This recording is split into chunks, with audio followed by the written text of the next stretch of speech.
The first time Julian Cole saw Wes Calloway, the other man was standing waist-deep in a broken irrigation ditch, soaked to the bone, laughing at his own bad luck like the universe had just told him a joke only he could hear. Julian would think about that laugh for the rest of his life. The way it cracked in the middle, the way it made a stranger in muddy boots look like the only interesting thing in 100 miles of wheat. "You're either lost, or you're the city boy my aunt warned me about," Wes called out, shielding his eyes against the sun. Water dripped off his jaw. "Which one is it?" Julian stood at the fence line with a duffel bag over his shoulder, and absolutely no idea what he'd gotten himself into. "Bit of both, honestly." That was the first sentence he ever said to the man he would eventually love. He didn't know it yet. Either of them did. But something in the air shifted anyway, the way it does right before a storm, when the light turns strange and everything smells like electricity and rain. Julian hadn't planned on spending his summer on a farm 200 miles from anywhere that had decent Wi-Fi. 3 months ago he'd been a marketing coordinator in a glass office tower, drowning quietly in deadlines and a breakup he still hadn't told his mother about. Then his Aunt Rosa, his father's cousin, technically, but family stretched loosely in ways that didn't require explanation, had called him out of nowhere. "Come help on the farm this summer," she'd said. "Wes needs the extra hands since his dad's surgery, and you need to remember you have a body, not just a laptop." He hadn't argued. That was the strange part. He'd just said yes, packed a bag, and driven 11 hours west until the highways turned into county roads and the county roads turned into dirt, until the world opened up into gold fields and blue sky and a farmhouse that looked like it had grown out of the ground rather than been built on it. And now here he was, watching a stranger climb out of an irrigation ditch like some kind of drowned farm god, and feeling something in his chest tilt sideways for no reason he could name. "You gonna help me with this pipe, or just stand there judging my technique?" Wes asked, wringing out the hem of his shirt. The fabric clung to his stomach for a second before he let it drop, and Julian made the mistake of looking a half-second too long. "Depends. Is technique code for falling in on purpose?" Wes grinned, really grinned, the kind that reached his eyes and made small lines appear at the corners, the kind that made him look younger and older at the same time. "You've got jokes. Rosa said you might be uptight." "Rosa lies. Rosa's never wrong about people." Wes waded closer, holding out a hand caked with mud and pipe grease. "Wes Calloway. Welcome to the worst time job interview of your life." Julian shook it without thinking twice, and that was the second mistake of the day, because Wes's hand was rough and warm and closed around his with an easy, unbothered strength, and Julian felt it travel up his arm like a live wire. "Julian," he said. "Julian Cole." "Well, Julian Cole. Grab that wrench before the current takes it, would you?" That was how it started. Not with fireworks. Not with some cinematic slow-motion moment scored to strings. It started with a broken pipe and wet denim and a laugh that Julian would spend the rest of the summer trying to earn again. The farmhouse was smaller than Julian expected and somehow held more life than any apartment he'd ever lived in. Rosa fed him until he thought he might burst, told stories about Wes as a kid that made Wes groan and hide his face in his hands, and by the time the sun dropped low and orange over the fields, Julian felt something he hadn't felt in longer than he wanted to admit. He felt like he was somewhere real. "You'll take the room at the end of the hall," Rosa said, patting his cheek like he was 12. "Wes'll show you the ropes tomorrow. Early start, 5 a.m., city boy. Hope you can handle that. I drink cold brew for breakfast. I think I'll survive." Wes, leaning against the doorway with his arms crossed and a toothpick between his teeth, raised an eyebrow. "Cold brew's not gonna cut it out here. You'll want eggs. Real ones? And boots that aren't." He glanced down at Julian's sneakers with poorly disguised horror. These are limited edition. They're gonna be manure-scented by Tuesday." Julian laughed despite himself, and something about the sound of it in that farmhouse kitchen, warm and unguarded, a laugh he hadn't used in months, made Rosa look between the two young men with a small, knowing smile she didn't bother hiding. That night, Julian lay in an unfamiliar bed listening to a silence so complete it felt loud. No traffic. No sirens. No hum of 100 neighbors' televisions bleeding through thin apartment walls. Just crickets, and whine through the wheat, and somewhere down the hall, the faint sound of Wes moving around his room, a door, a drawer, water running. He thought about the ditch. The laugh. The mud-streaked hand that had closed around his own like it belonged there. He told himself it meant nothing. He was tired, he was lonely, he was 3 months out from a breakup that had left him doubting whether he even knew what wanting someone felt like anymore. Of course a stranger's laugh would land hard. Of course a warm hand in the wreckage of a bad year would feel like something. It didn't mean anything. He almost believed it, right up until he fell asleep still thinking about Wes's eyes, the specific, unfair blue of them, like weather moving in. 5 a.m. came fast and merciless. Julian stumbled into the kitchen half-dressed and fully regretting every decision that had led him to this moment, only to find Wes already at the stove, flipping eggs with the unbothered competence of a man who never once questioned his own place in the world. "Morning, sunshine," Wes said, not turning around. "You look like something the cat dragged in, and then reconsidered. It's 5 a.m. It's a beautiful day is what it is." Wes slid a plate across the counter. "Eat. You'll need it." Julian ate.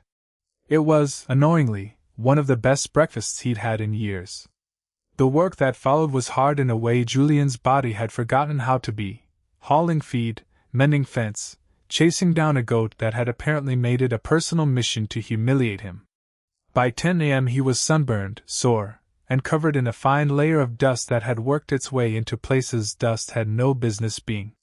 And yet there was something in it.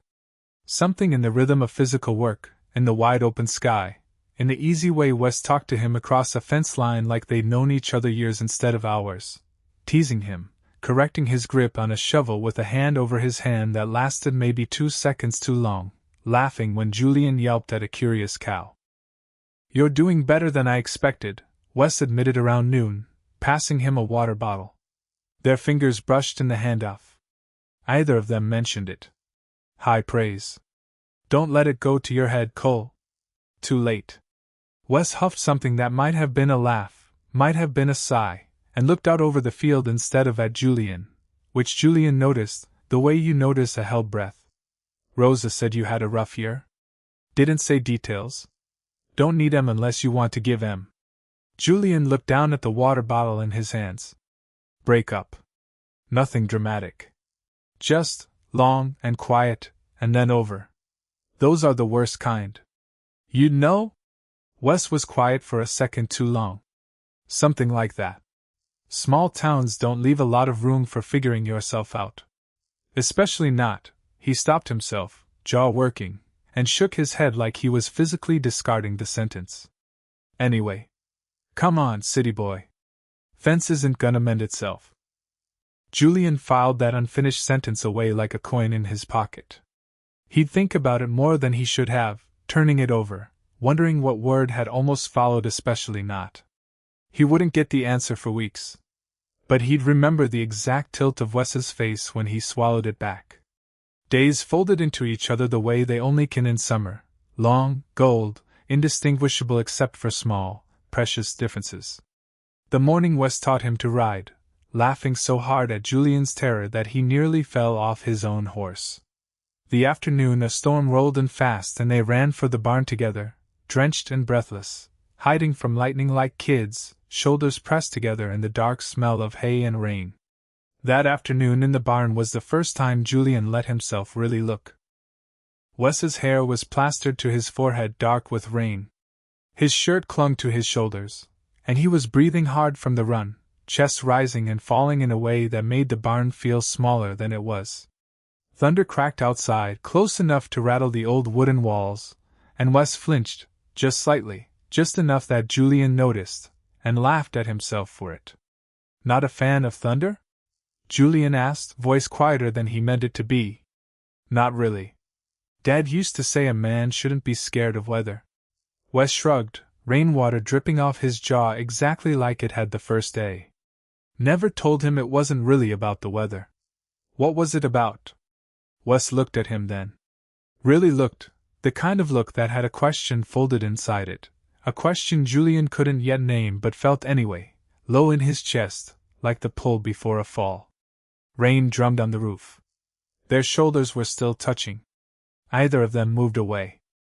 Feeling like the ground could shift under you and you'd have no say in it, Wes said finally, quiet enough that Julian had to lean in to catch it. Guess I still feel that sometimes. The barn was dim, lit only by the gray stormlight through the high window, and for one suspended second, one held, aching second, Julian thought Wes might close the distance between them.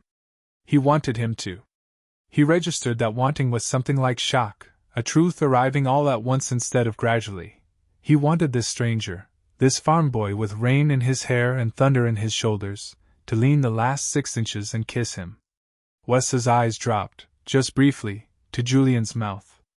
Then a gust of wind slammed the barn door, and the moment broke like a dropped glass, and Wes stepped back so fast it was almost comedic, clearing his throat, suddenly very interested in a coil of rope on the wall. Should check on the horses, Wes muttered. Yeah, Julian said, throat tight. Yeah, go ahead. Either of them mentioned it. But that night, Julian lay awake again, and this time he didn't bother telling himself it meant nothing. It meant everything. He just didn't know yet what to do with that. The truck pulled up the gravel drive on a Thursday, kicking up dust that hung gold in the late afternoon light, and Julian felt something shift in the air before he even saw who climbed out of it. Danny Reyes, as I live and breathe, Wes said, and there was something in his voice Julian hadn't heard before, an ease, but a different kind of ease, worn in and familiar in a way that made Julian's stomach tighten before he understood why. Danny was broad-shouldered, sun-brown, wearing the kind of confidence that came from knowing exactly how good he looked doing it. He crossed the yard in 3 strides and pulled Wes into a hug that lasted a beat too long for Julian's taste, clapping him on the back hard enough to make a sound. Heard your dad's on the mend. Figured I'd come check on you myself instead of trusting gossip. Danny pulled back, hands still on Wes's shoulders, grinning. You've gotten taller. Or I've shrunk. One of those. You've gotten louder, Wes said, but he was smiling, the real smile, the one Julian had started thinking of as his, though he had no claim to it at all, and that thought landed with an unpleasant little sting. Who's this? Danny asked, nodding toward Julian like he'd only just noticed him standing there. Julian.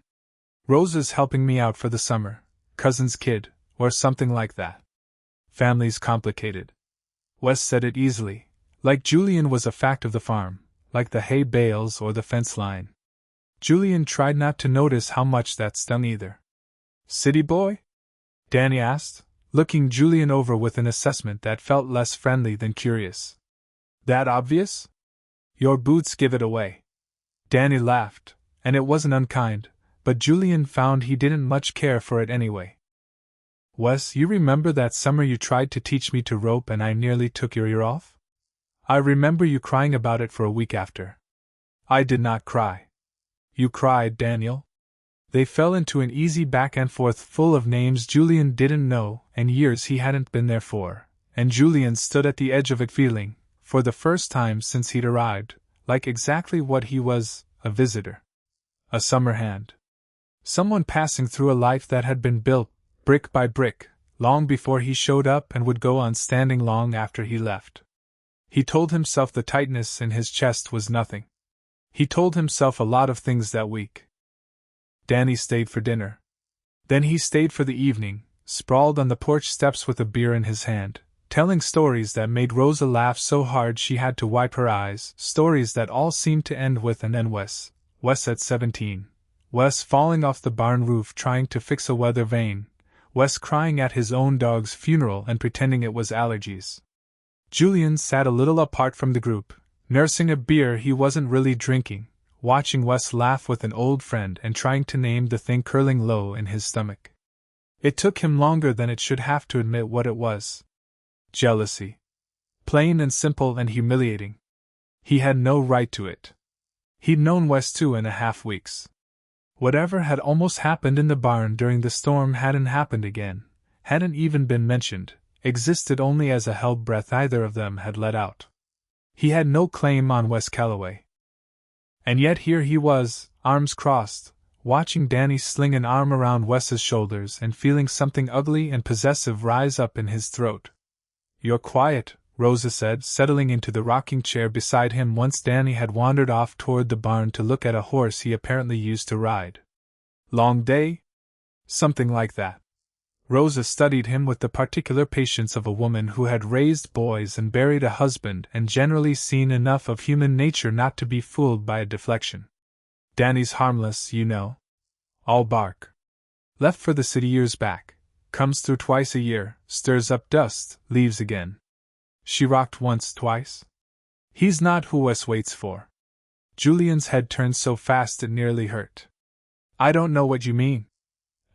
Rosa said, in the tone of a woman who knew exactly what she meant and had no intention of explaining further tonight. She patted his knee and rose, joints creaking, and left him alone on the porch with the crickets and his own tangled chest. Wes found him there an hour later, after Danny had finally driven off in a cloud of taillights and gravel dust, promising to come back before the summer's out. "You've been weird all night," Wes said, dropping down onto the step beside him, close enough that their shoulders nearly touched. Close enough that Julian could smell rain and hay, and something warmer underneath it, something that had started, against his better judgment, to smell like home. "Have I?" "Julian. I'm fine." Wes gave him a look, not annoyed, just steady, patient in a way that made Julian want to squirm out of his own skin. "You've said maybe 6 words since Danny showed up. I've known you 2.5 weeks and I already know that's not you." Julian looked out at the dark field instead of at Wes, because looking at Wes right now felt dangerous, felt like it might crack something open he wasn't ready to name. "He's your friend. Old friend. Good friend, sounds like." "He is." "You looked happy." Around him. The silence that followed had weight to it. Julian felt Wes go still beside him, felt the specific quality of attention that meant Wes was putting something together, piece by piece, and Julian's pulse climbed with something close to panic. "Julian." Wes's voice had dropped, gone quiet and careful in a way Julian hadn't heard before. "Are you jealous?" "No. You're jealous." "I said no." "Julian." Wes reached over, not grabbing, just resting his hand lightly over Julian's on the porch step, warm and rough and steady, and Julian's whole body went electric with the contact. "Danny's like a brother. Nothing more. Never was, even when—" He cut himself off again, the same way he had in the barn, swallowing back the end of a sentence Julian was starting to suspect he'd been swallowing back his whole life. "Even when what?" Wes was quiet for a long moment.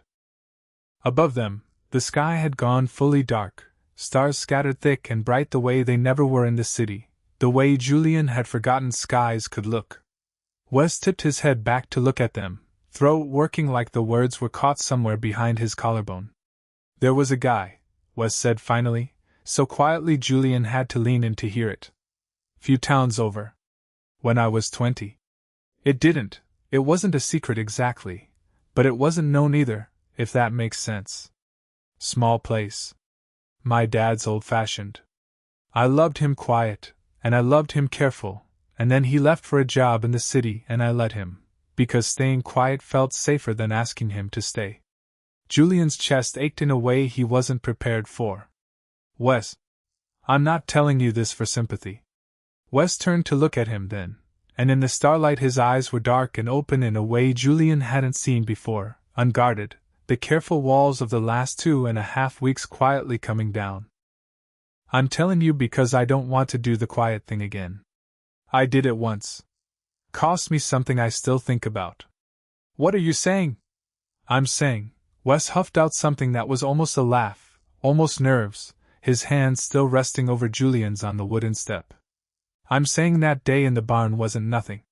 And tonight, watching you go quiet and stiff over Danny of all people, I don't know. Something in me got loud about it. About you." Julian's heart was hammering hard enough he was sure Wes could feel it through the porch boards. "Wes, you don't have to say anything back. I just didn't want to be quiet about it." not this time.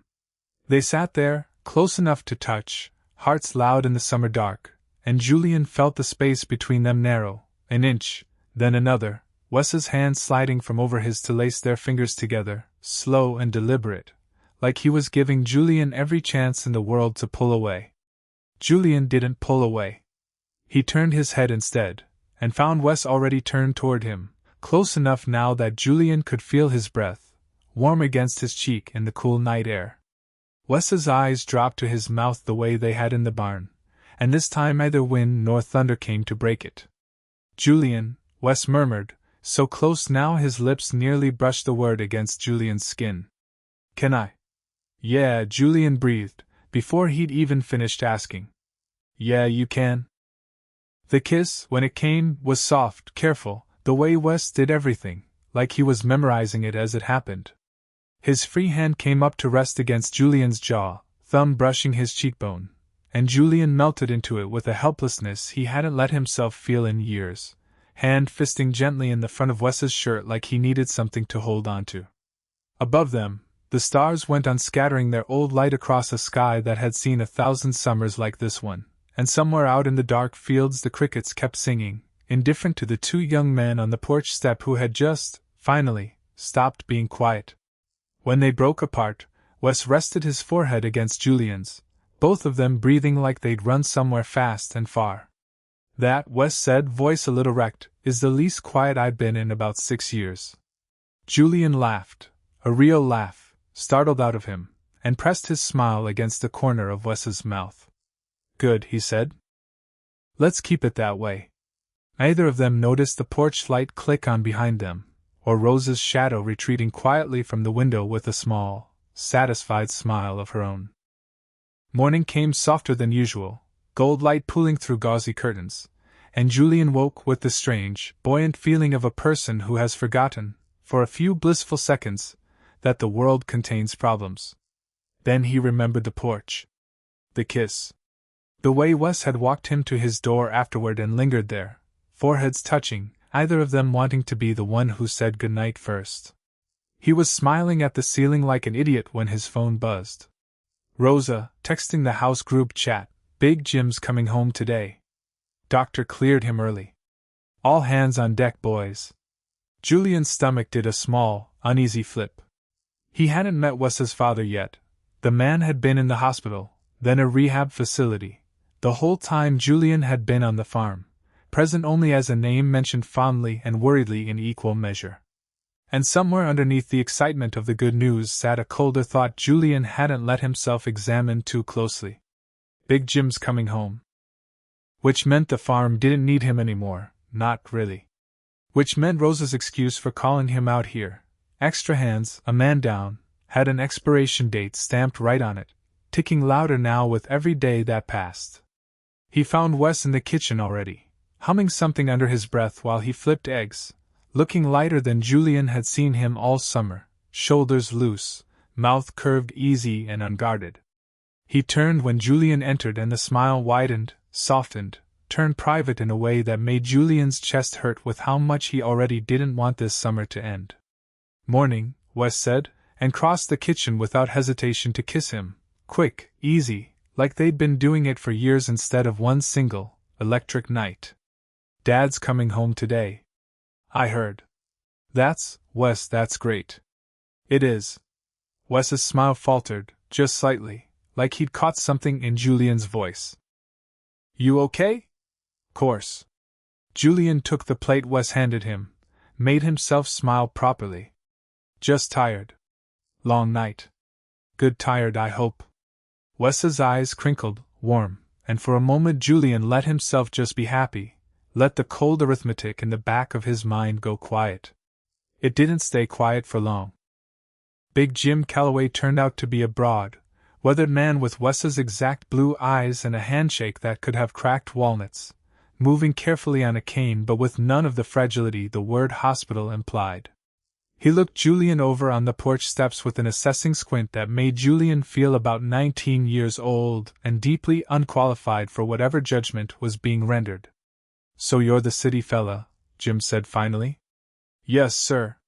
Julian Cole. Rosa says you've been earning your keep. A pause waited, his eyes flicking briefly, unmistakably, toward Wes and back. Says you've been earning more than that, maybe? Dad. Wes's voice held a warning, but there was no real heat in it, and when Julian glanced over, startled, Wes just shrugged, sheepish. Small town. Small house. Word travels. I'm not saying anything, Jim said, holding up both hands, though the corner of his mouth was twitching suspiciously. I'm an old man who just got out of a hospital bed. I'm saying I'm tired and I'd like a beer and I'd like my son to be happy, and if this fella's part of that, then fine by me. That's all I'm saying. It was, Julian would think later, one of the kindest things anyone had ever said about him, delivered with all the warmth of a weather report. He felt something loosen in his chest that he hadn't realized was clenched, some old, quiet fear about what a father's face might do, confronted with this. Jim's face did nothing but crinkle around a tired, genuine smile. Wes caught Julian's eye over his father's shoulder, something soft and grateful passing between them, and mouth told you, though he hadn't, not really, not in words. Just in the ease of everything since the porch step. Just in never once flinching from being seen. But healing fathers meant a house full of purpose again, meant Jim slowly reclaiming the rhythms of the farm he'd built with his own hands, meant fewer and fewer tasks that genuinely required an extra pair of city soft hands. Julian noticed it in small ways over the next week, Jim taking back the books, Jim walking the fence line himself despite the cane, Wes's schedule filling with the particular, practiced efficiency of two men who'd worked this land together for 20 years and didn't need a third. He noticed, too, the calendar on the kitchen wall, the one Rosa used to track deliveries and vet visits and county fair dates, and the small red circle drawn around a date less than 3 weeks out. Flight home, it said, in his own handwriting, made back in June when the whole summer had stretched ahead of him like something without an ending. He hadn't thought about that circle in weeks. He thought about nothing else, now. You've got that face again, Wes said one evening, finding him on the porch steps, their steps, now sacred somehow, staring out at a sunset neither of them was really watching. The quiet one. Just thinking. About? Julian hesitated, weighing honesty against the easy, cowardly comfort of another evening without this conversation. But Wes had been honest with him first, about Danny, about the guy from years back, about the whole quiet architecture of a life spent not asking people to stay. He owed him the same. I have a flight booked, Julian said finally. 3 weeks. My old job wants an answer by September. My lease is up in October. He gestured vaguely, helplessly at the air. My whole life is back there, Wes. Not here. Wes went very still beside him. Oh. I didn't want to bring it up. Things have been, Julian's voice cracked slightly, and he hated it, hated how much this was costing him to say out loud. Things have been good. Really good. I didn't want to ruin it. You're not ruining anything by telling me the truth. But Wes's jaw had tightened, his gaze gone distant and fixed on the horizon, and Julian could see him doing the same cold arithmetic Julian had been running for a week straight. 3 weeks. 3 weeks. That's not, Wes exhaled hard through his nose, dragging a hand down his face. That's not a lot of time, Julian. I know. What happens after? You just go back to your glass office and your apartment, and this was a summer thing? A good story to tell people at parties? There was an edge creeping into his voice now, not cruel, but scared, the particular fear of a man who has been left quietly before and recognizes the shape of it approaching again. Is that what this was? No. Julian turned to face him fully, urgent. God, no, Wes, that's not. I don't know what happens after. I don't have an answer. I wish I did. I can't do the quiet thing again, Wes said low, almost to himself. I told you that. I meant it. I'm not asking you to be quiet about anything. Then what are you asking? Julian didn't have an answer for that either, and the silence that followed felt like the first cold thing that had passed between them all summer. Not anger, exactly, but the particular ache of two people staring at a problem neither of them had built, and neither of them knew how to solve. Wes stood, jaw tight, and for a moment Julian thought he might walk away entirely. He didn't. He just moved to the porch railing, putting a few feet of space between them that felt, suddenly, like miles. "I need to think," Wes said quietly, not turning around. "That's all. I just need to think." Julian watched him go inside, the screen door clicking shut with a softness that somehow hurt worse than if he'd slammed it, and sat alone on the steps with the sunset burning down to embers, the red circle on the kitchen calendar suddenly the loudest thing in the whole quiet house. The days that followed had a texture Julian hated, polite, careful, full of the kind of small talk that used to exist between them only in the first awkward hour after they'd met, before the ditch, before the mud, before any of it. Wes still passed him the eggs at breakfast. Wes still worked beside him in the fields. But something had folded inward, quiet and guarded, and Julian didn't know how to unfold it again without an answer he didn't have. He tried, twice, to bring the conversation back. Both times Wes found a reason to be somewhere else, a fence that needed checking, a call from the feed store, anything that put distance between them shaped like responsibility instead of retreat. Julian let him go both times, telling himself patience was a kindness. By the third day, it was starting to feel like something closer to cowardice. It was Rosa who mentioned Dean, entirely without malice, passing a bowl of green beans down the dinner table like she wasn't detonating something. "Saw Dean Whitfield's back in town. His mama said he's staying through harvest this year." She glanced, just briefly, at Wes. "You two used to be thick as thieves." Wes's fork paused over his plate for exactly 1 beat too long. "We did.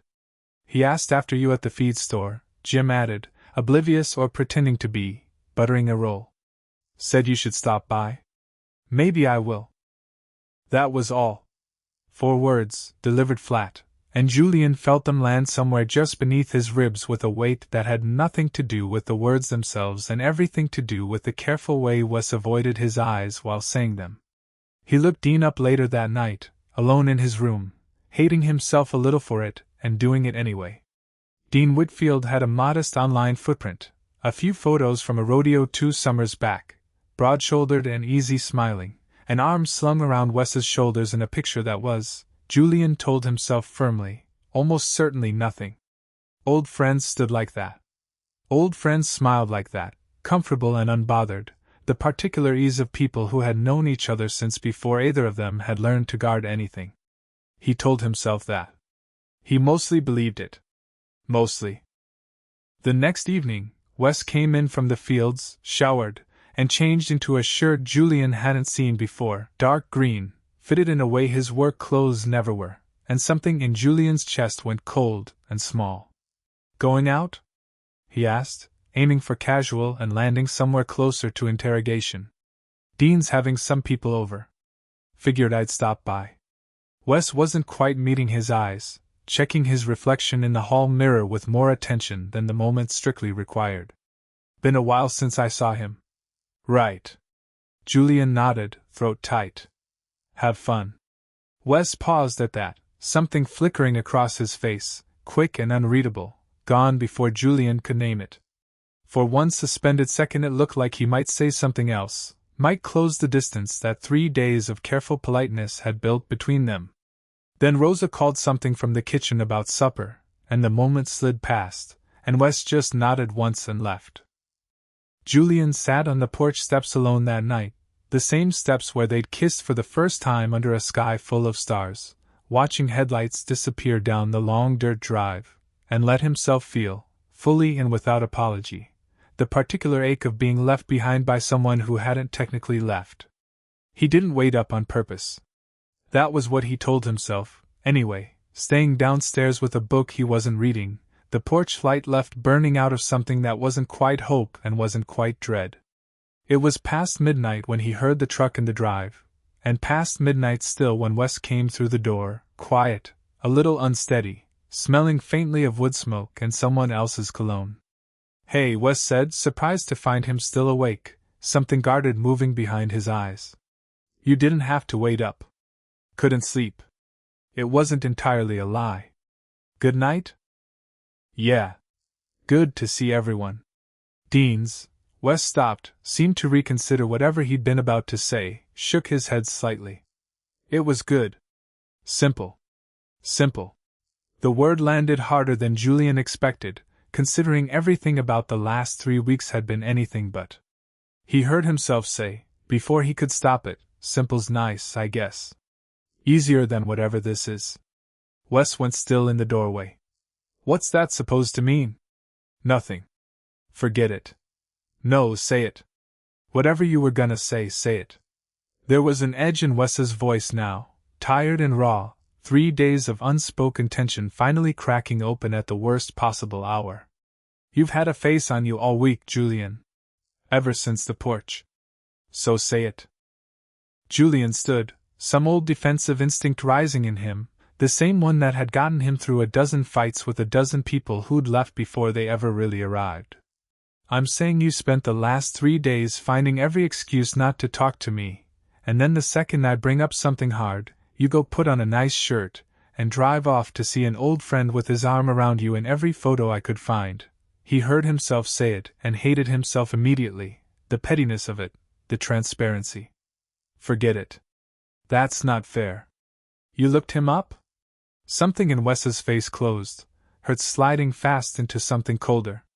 You sat here stewing about a guy you've never met while I was trying to figure out how to keep from losing my mind over a flight you booked without telling me, and you looked him up?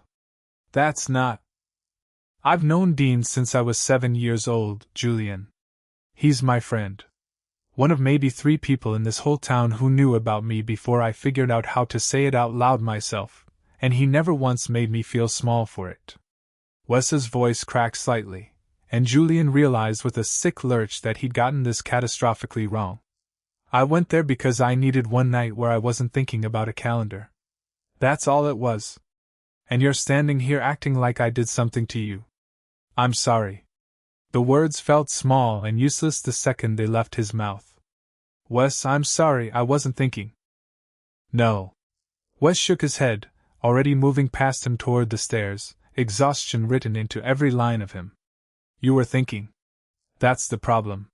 You've been thinking about that flight for 3 weeks straight, and every time I tried to figure out what to do about it, you flinch, and I don't. He stopped at the bottom step, back to Julian, shoulders tight. I don't know what you want from me. I don't think you know either. He went upstairs without waiting for an answer.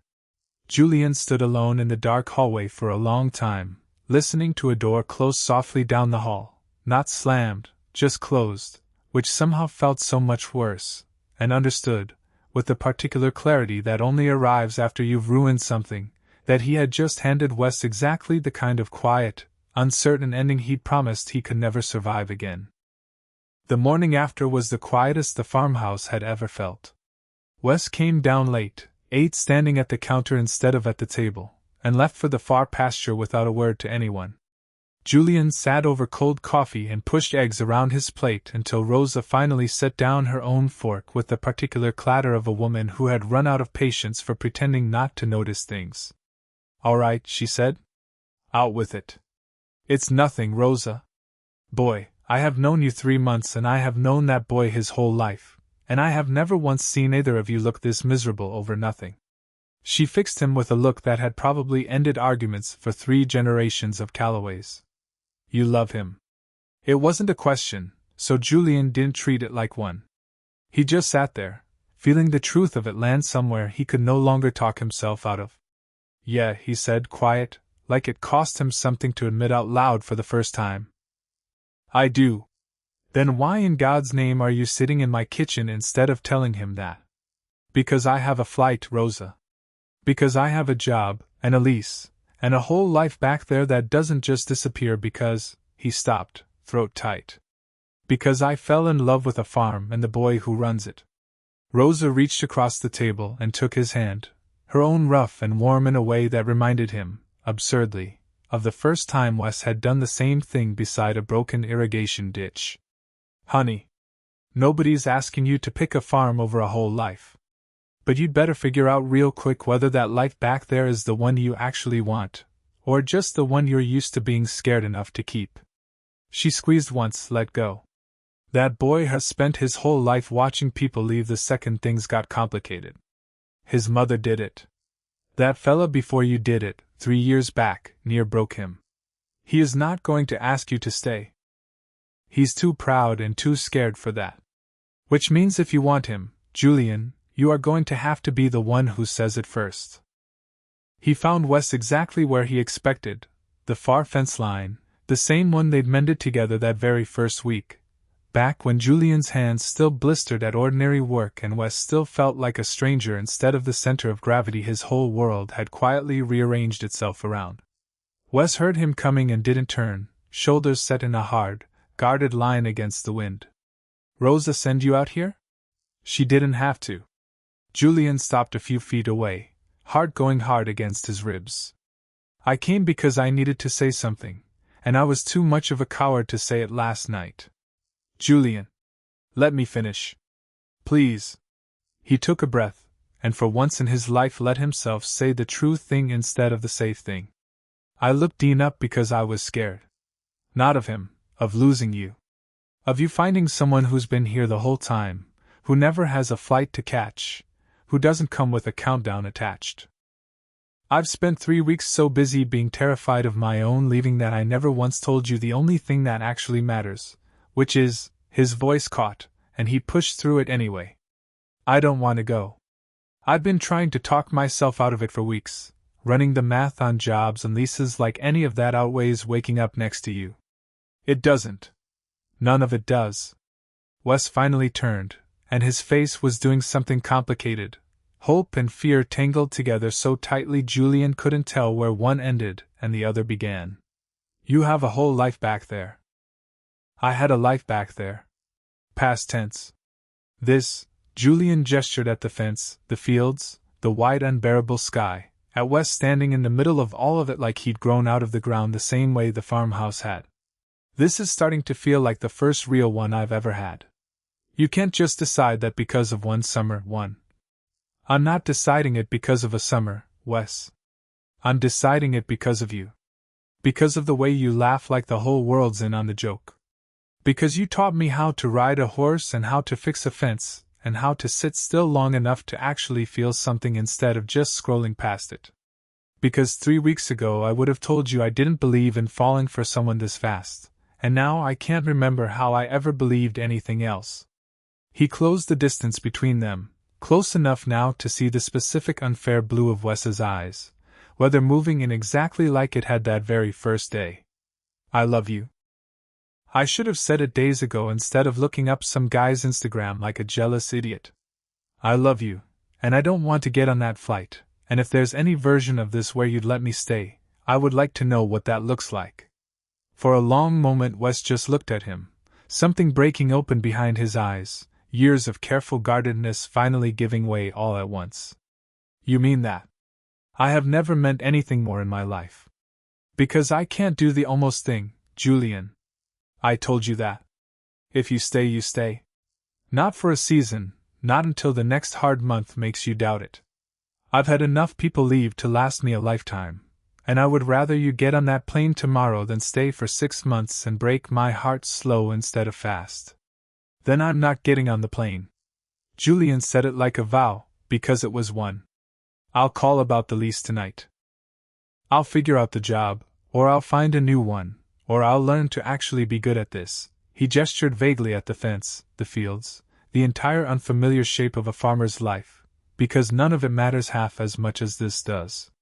As you do. Wes closed the last of the distance between them himself this time, hands coming up to frame Julian's face with a gentleness that undid something in his chest he hadn't known was still braced. Say it again. I love you. Again.